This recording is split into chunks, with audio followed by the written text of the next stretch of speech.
Yeah, the first 4 or 5 days of workouts have gone really well. It's what we can do legally right now is work out in groups, and we have limited hours as far as baseball related skill. Pitchers have been throwing a lot of bullpens. We feel like that the pitchers did a good job over the holidays, sticking with the plan and building their arms up. It's not like they just come in here and we start. They've got some downtime in the fall, but really around the 1st of December, they start building up, and really it's about 6 weeks out that they've been throwing now, and plus the bullpens here. And so when we get on the field as a full team Friday the 25th, the plan was to scrimmage that day, but due to the weather, it's a little chilly. We're going to just move our scrimmages back. We'll have a light, regular practice, maybe a shorter practice in the cold weather outside on the 25th. That's planned right now. And then Saturday, Sunday, and Monday, we will scrimmage. It's supposed to be a lot better, so we just pushed everything back, and then we'll try to get back on track next weekend, and then the next weekend, and then that leads us into opening the season. And we just really tried to get our weekend starters, our projected weekend starters, online on track by pitching the day that we're thinking about pitching. For example, Campbell's going to throw on a Friday. We'll throw him Saturday, then we'll throw him next Friday, and he'll throw the next Friday, and then he'll be ready to go. So position player-wise, a lot of swings, getting in shape that way. Obviously, we've been lifting and doing a lot of running and fielding anything we can. Thank goodness for that indoor facility over there, although we won't have access to it this weekend on Friday and Saturday due to track, and that's fine. That's the agreement. When it was built, they had a few weekends that so we'll have it again on Sunday. But it's gone good. The only injury is Caleb Bolden. That injury happened after fall ball ended, before the Christmas break. It wasn't throwing very well, and I think he had some irritation for a while. I was throwing a bullpen and basically walked off and said my elbow hurts, and we got looked at. And he had Tommy John surgery a couple weeks later. When they got in there, just giving you some detail, they said this has been hurt for a long time. Had scar tissue in there, and he ended up completely tearing it, which sometimes that's fine. You're going to get it fixed, and we'll have him back next year. He'll be ready to go for the 2020 season. Other than that, we look like we're in pretty good shape. Is it too early to tell if Ezel's going to be able to play in the field opening day, or will he be a DH? I think he'll be able to play in the field. There are some limitations there, obviously. Cold weather hasn't helped any. That shoulders, they tightened it up, and they tightened it, and pretty good. So routine ground balls, turn double plays, fine. Going to his right, a little bit of an issue making that throw right now, but and maybe a relay throw, and we're going to set up our defense differently on relays with him out there, which we will work on this weekend. So he looks good, though, fielding the ball, turn double play, plate disciplines, hitting, obviously in batting practice. I'm looking forward to getting him out there in a game situation this weekend. Is it still he and Nesbitt who you're looking at second? Yeah, base? Nesbitt will play over there. Those would probably be the two. What's the plan with Connor Nolan at this point? Well, Connor's going to pitch on Saturday. He'll be second. I think he'll throw right behind Campbell on that side. He's looked really good in his bullpens, and it's kind of interesting. Coach Hobbs comes in here, new coach, so he's fresh mind, fresh opinion on everybody. He really likes Connor. Let's just put it like that. So Connor's got good stuff, very mature, strong. We think he's going to be a really big part of our pitching staff. Have you and Chad worked out a schedule between spring football and baseball? Yeah, I mean, it's a little bit of a floating schedule, and what I mean by that is we just have to make sure we don't double up on anything where he's lifting with them and lifting with us. And Connor has to manage it. He has to make sure he speaks up to either us or football. But Coach Morris was real good about it. He came down here and we met a couple weeks ago about it, and he brought their schedule. it's even to the point if Connor is one of our weekend starters and he's supposed to pitch on Saturday and it's the same day as the red-white football game, then he might not play in the football game that day. So that's kind of the way it was worded. But that'll have to be earned by Connor. He'll have to come in here and show us what he can do. But we've had freshmen pitch for us a lot, and we've got one right now that we feel like that has a really good opportunity to start on the weekend for us. Behind Campbell, who would you say you're looking at in the weekend? Yeah, just kind of was just mentioned. I would say Cole Ramage has looked really, really good, and I would say Patrick Wicklander, the left-handed freshman, his bullpens have been outstanding. I mean, I could list 4 or 5 guys, and the first weekend we play 3 games, then we play again Thursday, Friday, Saturday at USC. After that, it really picks up where there's 4 games a week, sometimes 5. We just need to make sure we have it fairly squared away by the time we play Missouri. And, we'll see. We feel great about our bullpen, but we're stretching some of those guys out. Someone's going to end up starting that maybe came out of the pen last year, and it'll be fine. Just with expectations, because coming off a season you did, you got fans just thinking you automatically go to Omaha. Just kind of how do you handle all that with the team and just knowing what's out there? Yeah, I mean, I think there's always high expectation around here, and we talk about it all the time with the players. But, I've said many a time, at the University of Arkansas, you're not just playing for your teammates or yourself or your family. You're playing for the whole state. And so it brings a little more to the table. I don't know. I told the players in our meeting before we went home for the holidays that we were going to have to earn everything we get and that we wouldn't be ranked in any poll. Well, I was wrong there. And I just felt like when you lose 6 position player starters and, 2 out of 3 weekend starters, that there's still a lot to be proved. And I still feel that way. I do think that we're overranked for what we have returning. I think we have good players, and I think that we'll be good, sometime during the spring. But I don't know. We just work. We just tell them just to work, and we haven't panicked and start stressing them out. And with workload since they've got back, it's a long season. I want to make sure we're good the second half. So we're pacing them a little bit, just trying to get ready for opening day. Where did you envision Bolden fitting in on this pitching staff? And then he had about a quarter of your returning innings back, and you didn't have a whole lot back. Yeah, if you look at last year, if you had asked me that question the first half of the season last year, I would have said we're getting him ready to be a starter as a sophomore, and we thought that. But his outings weren't real good for him about midseason on. His velocity went backwards. His breaking ball kind of disappeared, which he had a good one. So it kind of tells you what happened. He got hurt last year. So if in a perfect world that kid comes in here and he just does what he did in the fall of his freshman year, early spring of his freshman year, I would probably be telling you right now he's probably one of our 3 starters.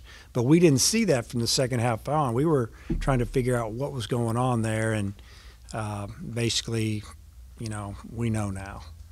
You got a new pitching coach, and it's late happening, so that he's just really getting to work with these guys, I guess. What have you seen, and how has that mesh been?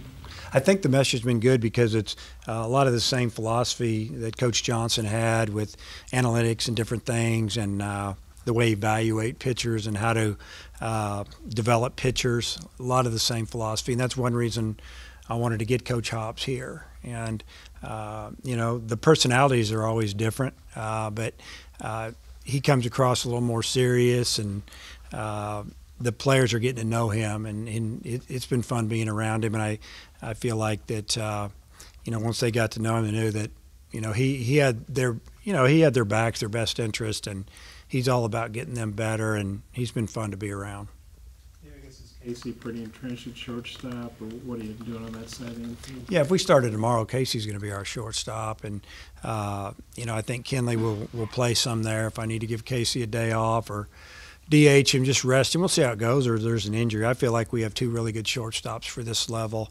You know, I just feel like that Casey's range is a little more, you know, right now than Kinley. Kinley is probably that guy that's just going to field it and throw you out, a pretty consistent guy. But I just think about this year. I'm also thinking about 2020. You got your shortstop back that played short the year before. I think it just makes sense if they're both pretty close to the same. And you got Kenley at third, or what Yeah. do you? And then we'll let everybody else battle out for second. And, you know, that'll come down to, is Ezel healthy? You know, is a guy like Jacob Nesbitt, is he ready? Is he going to hit at this level? He'll kind of be our utility man, Jacob. He can play short, he can play third, and he's going to get his time. You lose a pitching staff like you lost. How good is it to have Martin, Kerstad, and Fletcher there to kind of be a core in your lineup? Yeah, I mean, you know, we lost some good pitchers, obviously, a lot of innings, but we got a lot of bullpen innings back. We lost a lot of starting innings. We lost a guy that went 14-0. May never happen again.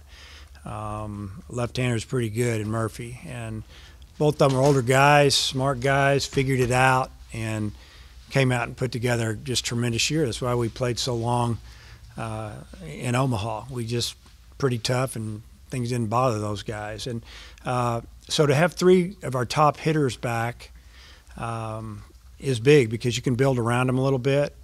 You hope a guy or two can pick it up and help those guys out, because if not, they'll get pitched around a lot. So we're trying to figure out exactly how to set that lineup up that, you know, can produce runs. And we're not going to stack all those guys together. We're going to mix it up a little bit and make sure somebody that's pretty good threat's hitting behind one of them. And, you know, it might take a while to figure that lineup out as far as the order. As far as who's going to be in the lineup, you know, I could narrow it down to 10 or 11 pretty quick.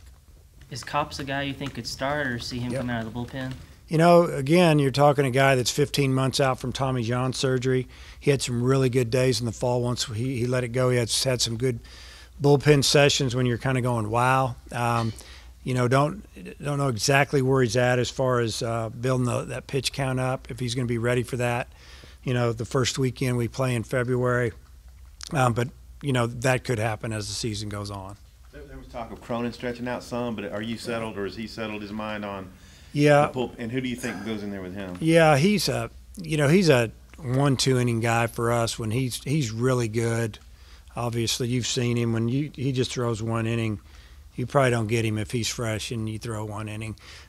If you throw him once on the weekend and you use him 2, you know, that may be it. But we feel good about some other guys there. If we only throw him 1, we could probably throw him another inning or a big hitter or 2. You know, obviously last year we got stretched out at the end and kind of in a bind, and that's just the way it is.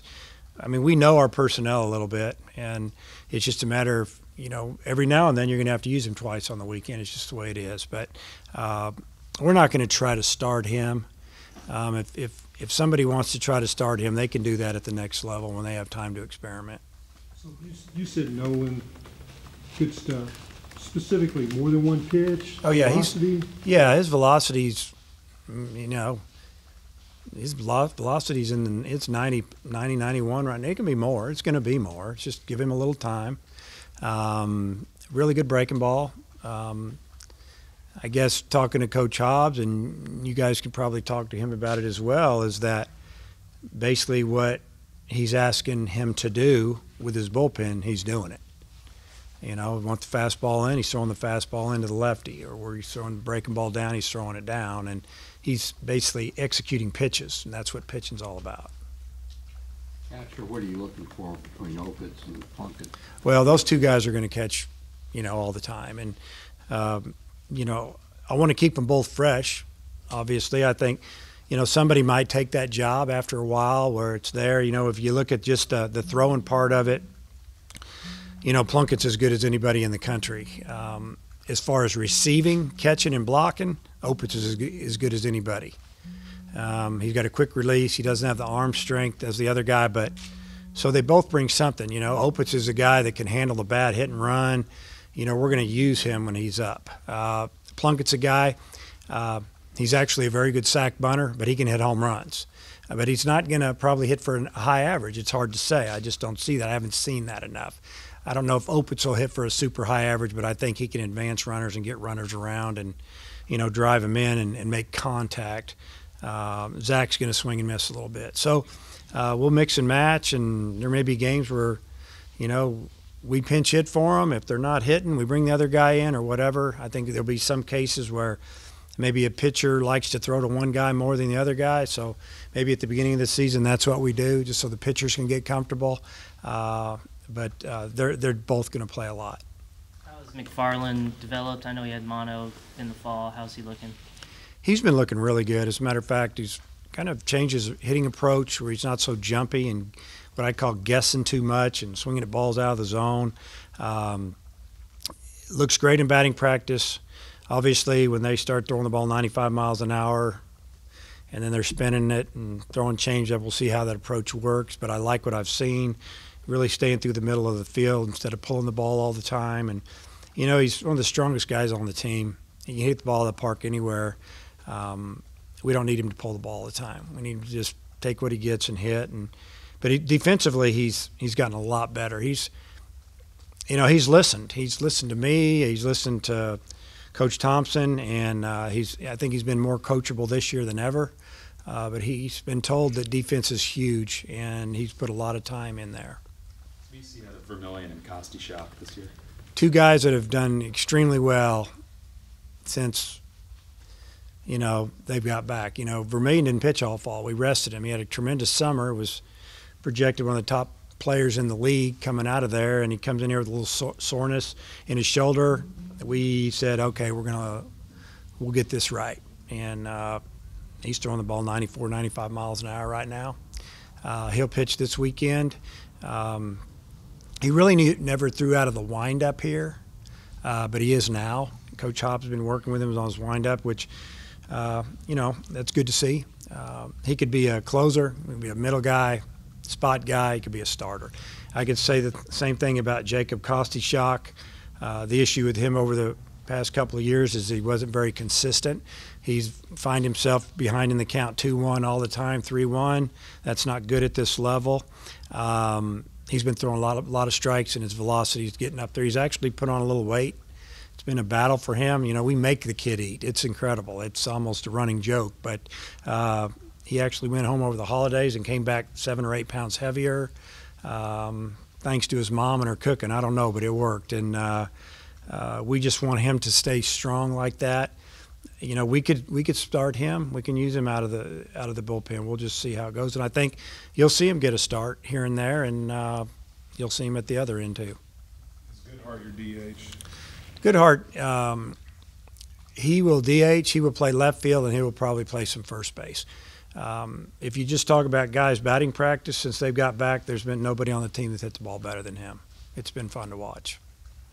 I guess in left field, is it Franklin? Mm-hmm. I don't have a roster in front of me. Is he your left fielder? He has a great opportunity to start right away. He kind of earned that spot late in the fall. I started him against UALR. I think I started him against Wichita State. He's gotten better, bigger, stronger. Now he's physically, he doesn't look like a freshman. Really good outfielder. So, if we're not 100% sure in left, we'll just go with the better defensive guy a little bit.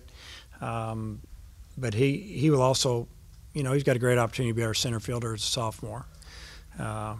So we think that much of him. If I needed to rest Dominic, or because Dominic's had a little bit of a sore arm, so we're kind of keeping an eye on him. I think came back throwing the ball too hard. If that ever happened during the season, I could DH him, and I wouldn't have any problem putting Franklin out there in center and letting him get some experience. So I would say if we started tomorrow, he would probably pick up where he left up in the fall and probably be starting. How many tickets are you rounding up for the deal tomorrow? Do you have a speech? What deal is that? You're going into the Sports Hall of Fame. Do you think you'll get emotional, or what? No, I've tried to make sure that I won't, but we'll see how that goes. Yeah, it's a big honor, kind of unexpected, to be honest with you. And then the way that's all set up, normally, there's 7 or 8 people going in. You get up and you speak for 5 minutes, and they're trying to get you off stage because they need to get to the next guy. I almost feel like I should speak a little longer, so I plan for that. And I'm excited about it. We've rounded up a few tickets, and honestly, I was worried about people showing up, but I guess it's going to be okay, so I'm excited about it. Just to clarify on the starting, you said Connor would follow Campbell. You meant like the next day or No, immediately? so we'll go Saturday. I'm not sure exactly what time I've got the first pitch. Is it 1 o'clock? I don't know. So Campbell will be lined up against someone else, and then I think on the same squad, unless we make a change, Connor will throw second on one of the teams, is what I mean. So he'll be pitching probably in the 4th inning. We'll probably only go the first few scrimmages this weekend, about 6 to 7 innings of scrimmage. So your speech will be over before the scrimmage. The speech will be over before the scrimmage because the scrimmage is Saturday and the speech is Friday. That's what I meant. Yeah, they better be. I hope so. That was a bad joke. That was bad. No, it won't be that long. If Bob asks questions, it will. Yeah. When you look at last year and what you guys did, I think you picked up more fans last year through that run than maybe you had. I mean, just building off of that and the momentum you guys got going to the World Series and almost won. Yeah, we need to continue to play well this year. You know, you can't – and that's not our mindset. Oh, we had a couple good years, take the year off and try to get better for the next year. That's not the way it works. It's you just got to keep it rolling. And, I think about all that's going on in our program right now. We've had a pretty good recruiting year with the 19 class. We've got some pretty good young players in here. We've got some young pitchers that are going to get on the mound. And that's always, as a coach, kind of reassuring. You can kind of see the future a little bit if nobody gets hurt. Our 2020 class is as good a class as I've ever recruited, I've ever been a part of, if we can get them here. I mean, those kids, there's a lot of those 20 kids, and I can't mention names yet, that are going to start as freshmen and play a lot. And we've got a project going on right now, meeting with architects, and meet again, I think, on the 7th. They're going to have some different drawings for us. It's exciting time. I think Hunter Gurchek, our athletic director, has a vision of what he wants to do here, and he's all about baseball. And I've known that from the first day I talked to him. And we need to keep the momentum going, whether we play in Omaha or not. We need to keep playing well. And yeah, we picked up a lot of fans. I feel like. I mean, it was incredible up there. We've talked about it 4 or 5 times in the off season. Our fans were second to none, and I've been told that season tickets here, they've sold more season tickets than they ever have. And matter of fact, I don't even know if they're selling them anymore. So it's all good. So now we need to go out there and play well. And we've got some really good home series with, some of the teams that are ranked pretty good, Mississippi State and Ole Miss, LSU, just to name a few. And so there'll be some good games for the fans to come out to watch. Did you feel the need to do anything to help the guys get over the heartbreak of how it all ended? Or is it just let it kind of naturally? We haven't really – I haven't really talked about it with them, to be honest with you. Some of the guys are gone, obviously. And I feel like that they feel like I feel. That's the way – how I feel about it is probably the way they're feeling about it. It happened. We were so close, but you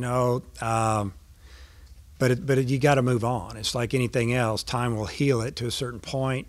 The disappointment, I'm not disappointed in that team, though.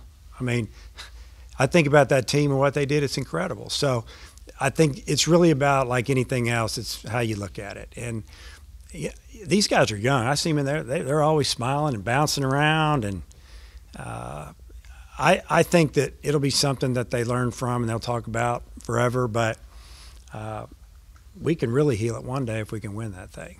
So, that's our goal.